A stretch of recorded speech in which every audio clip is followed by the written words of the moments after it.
मुंबईमध्ये जनता दरबार घेण्यात आला आहे। पियुष गोयल यांनी तब्बल SRA संबंधात 150 तक्रारी मार्गी लावल्यात। यावेळी उत्तर मुंबईमधील एकही नागरिक बेघर राहणार नाही, या दृष्टीने प्रकल्पांचं नियोजन केलं जाईल असं आश्वासन देखील त्यांनी दिलं आहे।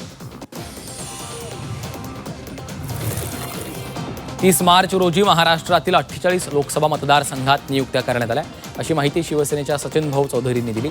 श्रीकांत शिंदे 16 मे ते 15 जुलै दरम्यान 22 जिल्ह्यांचा दौरा करतील।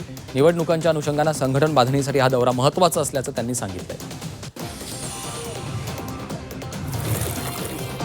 मुख्यमंत्री रेवंत रेड्डी यांनी हैदराबादमध्ये पंतप्रधान नरेंद्र मोदींचं स्वागत केलं। मोदींनी अनेक विकास प्रकल्पांचं उद्घाटन केलं आहे। दणदणीत विजयानंतर हंगेरीमध्ये नेत्याचा डान्स व्हिडिओ व्हायरल झालेला आहे। संसदेच्या पायऱ्यांवर नाचत सेलिब्रेशन केलं आहे।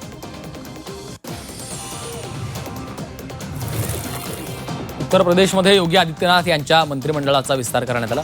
मंत्रिमंडळात 6 नव्या चेहऱ्यांना संधी देण्यात आली आहे। भूपेंद्र सिंग चौधरी, मनोज पांडे, कृष्णा पासवान, हंसराज विश्वकर्मा, सुरेंद्र दिलेर, कैलास सिंग यांना संधी देण्यात आलेली आहे।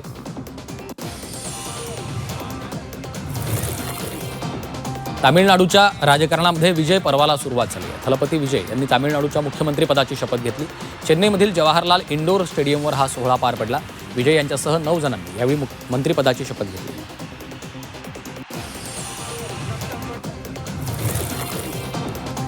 पंतप्रधान मोदींनी थलपती विजय यांना शुभेच्छा दिल्यात। ट्विट करून थलपती विजय यांचं अभिनंदन केलं। लोकांचं जीवनमान सुधारण्यासाठी केंद्र सरकार तामिळनाडू सरकारच्या सोबत काम करत राहील असं त्यांनी म्हटलंय। तामिळनाडूमधील राजकीय स्थितीवरून पंतप्रधान नरेंद्र मोदींनी काँग्रेसवर सरकून टीका केली। काँग्रेस दुसऱ्यांच्या जीवावर जगणारा पक्ष आहे। संधी पाहून काँग्रेस पाठीत खंजीर खुपसतो। तामिळनाडूमध्ये DMKची साथ सोडल्यानं मोदींनी काँग्रेसवर टीका केली आहे। ओडिशामध्ये थलपती विजय यांचं वाळूशिल्प काढण्यात आलं। वाळूशिल्पातून थलपती विजय यांचं अभिनंदन केलंय। वाळूशिल्पकार सुदर्शन पटनायक यांनी अभिनंदन केलं।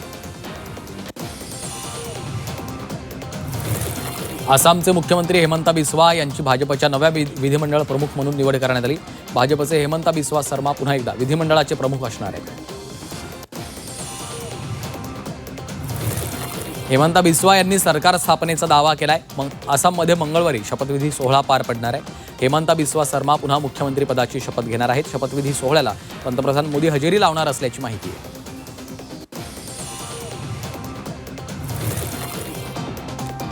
पंतप्रधान नरेंद्र मोदी यांच्या कर्नाटक दौऱ्यादरम्यान 2 जिलेटिनच्या कांड्या सापडल्यात।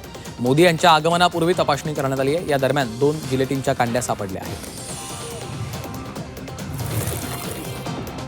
हरिद्वारमध्ये ऑनलाईन ॲपद्वारे मांसाहारी पदार्थांच्या डिलिव्हरीस बंदी असूनही त्यावरून गदारोळ झाला। संत समुदायानं संताप व्यक्त केला आहे। पंजाब सरकारमधील मंत्री संजीव अरोरा यांना 7 दिवसांची पोलीस कोठडी सुनावण्यात आली आहे। त्यांना PMLA अंतर्गत सुरू असलेल्या प्रकरणात ईडीनं अटक केली। ईडीनं गुरुग्राम न्यायालयाकडे पोलीस कोठडीची मागणी केली होती।